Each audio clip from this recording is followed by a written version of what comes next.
Hello there, welcome to the news on Nepal television. I am Rosina Rai, starting with the headlines first.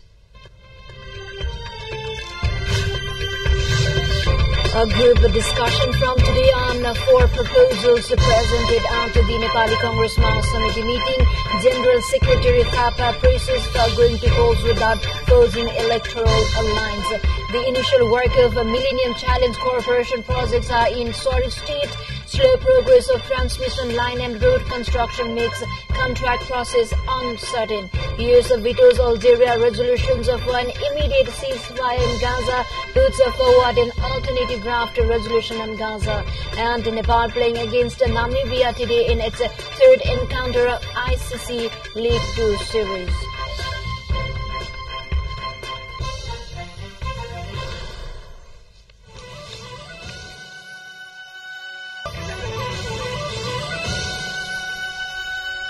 Welcome back. Now news in detail. 5 separate reports were presented on Tuesday in the Nepali Congress Mahasamithi meeting that began on Monday at Godavari, Lalitpur. As shared by the Nepali Congress Party Vice President and Deputy Prime Minister Purna Bahadur Khadka shared policy reports, while General Secretary Gagan Thapa tabled organizational proposal. Likewise, another General Secretary Prakash Sharma shared contemporary political report, and the Nepali Congress spokesperson and Finance Minister Dr. Prakash Sharma put forth a report on Nepal's present economic status, possibilities and future course. Similarly, Accounts Committee Coordinator Syam Kumar Ghimire tabled the party's data report sharing the state of party's economic status, source of income and expenses. In his report, Vice President Khadka has proposed that the Mahasamithi meeting should take a decision to address the questions and difficulties surfaced at the national context and within the party's internal life. The General Secretary Thapa has called for making party a torch bearer of social transformation and link it to the social movement, and added that the Nepali Congress's organization should be made robust to contest the upcoming polls without forcing electoral alliance with other parties. General Secretary Sharma said that the Nepali Congress has the responsibility to work for the cause of the country and the people by keeping the existing ruling alliance intact in the context that no single party holds majority in the parliament. Spokesperson Dr. Mahad stated that Nepali Congress remains firm on ensuring social security, adding that the party should embrace the ideas of democratic socialism. The reports would be discussed from Wednesday, Nepali Congress said. Meanwhile, the Central Committee meeting of CPN-UML is underway in Chasal, Lalitpur. In the meeting, party's group discussion on action plan presented earlier is taking place. The UML's Central Committee meeting, which commenced yesterday, has presented 4 action plans with concept papers, and the entire Central Committee teams of the party has been divided into 9 groups for the discussion on the presented action plan and proposals. The meeting that will conclude tomorrow will dwell on programs to be organized for review of the party's organizational work, party's cleansing and reform, informed UML. In the Central Committee meeting, UML is preparing to hold struggle programs against the government from road to parliament. With this national update, we take a short break here. Stay with us.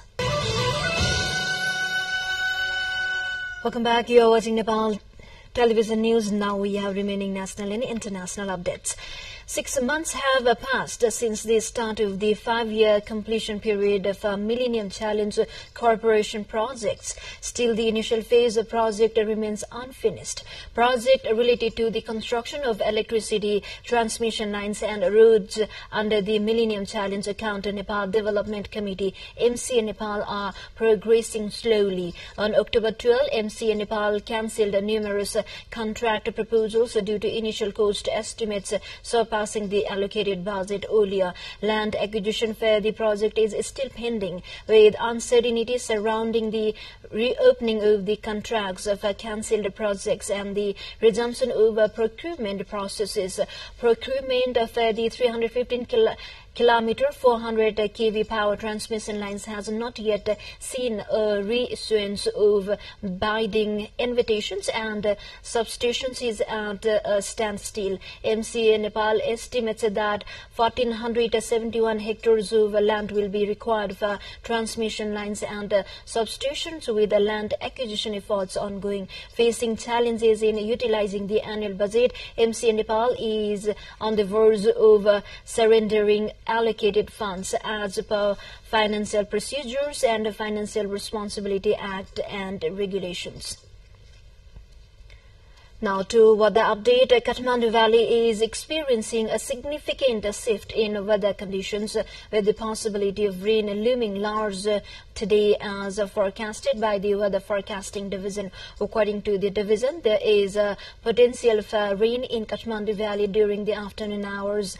The division said that the weather has undergone a complete transformation since morning, with the clouds dominating the sky. Heavy rainfall is expected in the valley after 2 p.m. It is said, adding that the likelihood of sunshine is minimal today in Kathmandu. The absence of sunlight is expected to bring a slight chill to the afternoon temperatures in Kathmandu Valley. Meanwhile, the maximum temperatures in Kathmandu Valley could range between 19 to 21 degrees Celsius.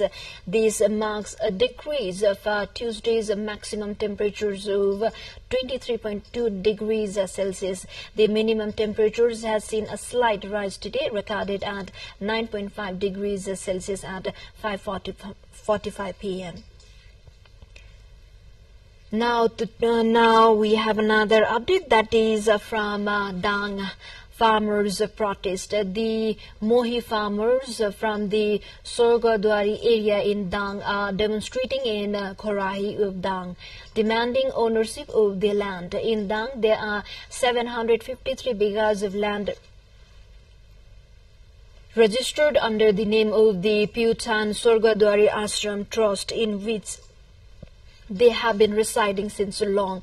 The farmers have demanded a transfer of ownership of the land into their names. Out of the 1,050 bighas of land which is registered under Sorgadwari Trust in Dang, 753 bighas belong to Mohis, with 15,000 farmers from 3,500 households have claimed ownership despite several negotiations with the government and protest. The demands remain unmet. Farmers have announced protest programs including vehicular shutdown and strike in the district. However, Supreme Court order prevents the classification of the ashram's land as a private assets that has prevented the farmers from claiming ownership of the land. Now to India, Delhi farmers protest. Protesting Indian farmers are resuming their march on capital Delhi after 4 rounds of talk with the federal government failed to end the deadlock. The farmers, who are demanding assured prices for their crops, say are coming prepared with months of supplies. Delhi's borders have been fortified with layers of barricades, concrete blocks and barbed wires to stop their entry. But protesters have warned they would use heavy machinery to push through in Delhi. Security has been tightened and large gatherings have been banned for a month. Farmers' leaders say their march is peaceful and have asked the government to allow them entry into the capital. Time for a short break again. Stay with us.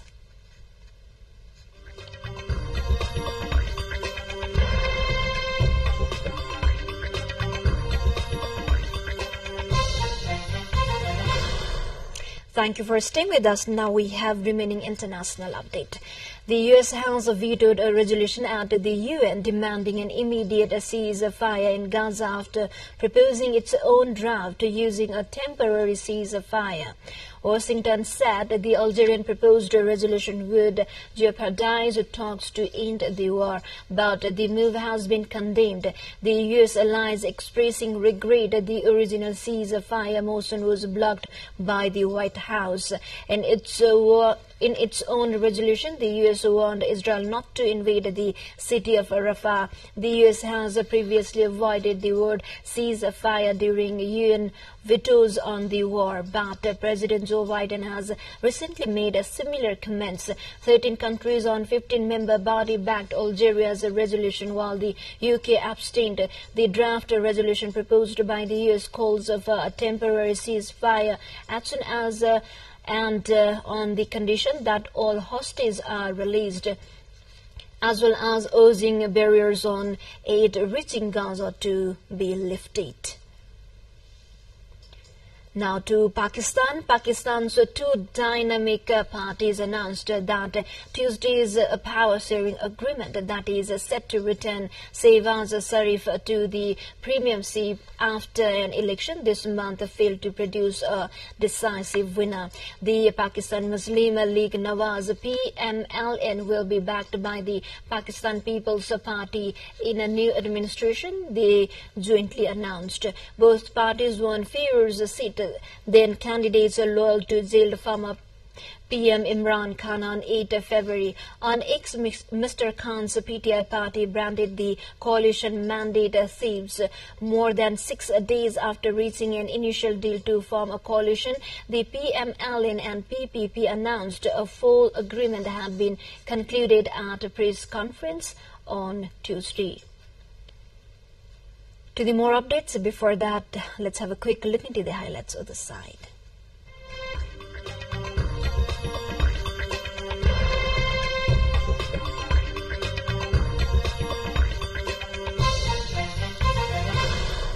We are now moving on to sports.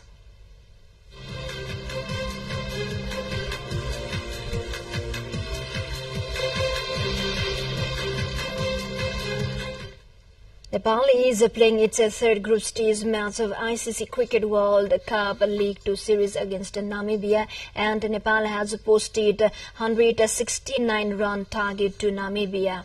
The match is underway at Two Cricket Ground in Kirtipur. Namibia won the toss and invited Nepal to bat first. Having faced a defeat in the first match against Namibia, Nepal aims to bounce back with a victory in today's game. And the victory seems a little farther to Nepal in today's match. Nepal currently playing against Namibia, and it was all out with 37 overs, limiting with 169 runs. Asif Sheikh has scored a half-century, reaching 58 runs of 64 balls for Nepal team, and Captain Rohit Paudel got out on dock in today's match underway at Two Cricket Ground.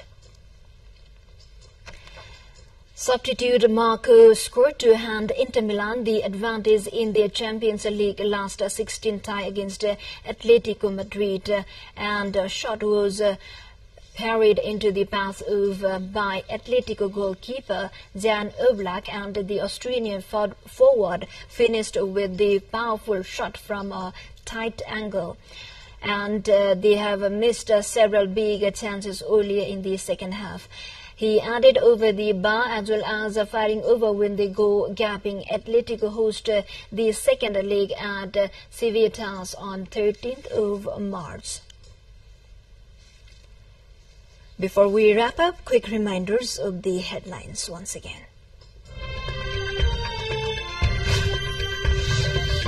Group discussion from today on 4 proposals presented at the Nepali Congress Mahasamiti meeting. General Secretary Flapa praises for going to polls without posing electoral alliance. The initial work of Millennium Challenge Corporation projects are in sorry state. Slow progress of transmission line and road construction makes contract process uncertain. U.S. vetoes Algeria's resolution for an immediate ceasefire in Gaza, puts forward an alternative draft resolution on Gaza. And Nepal playing against Namibia today in its third encounter of ICC League 2 series.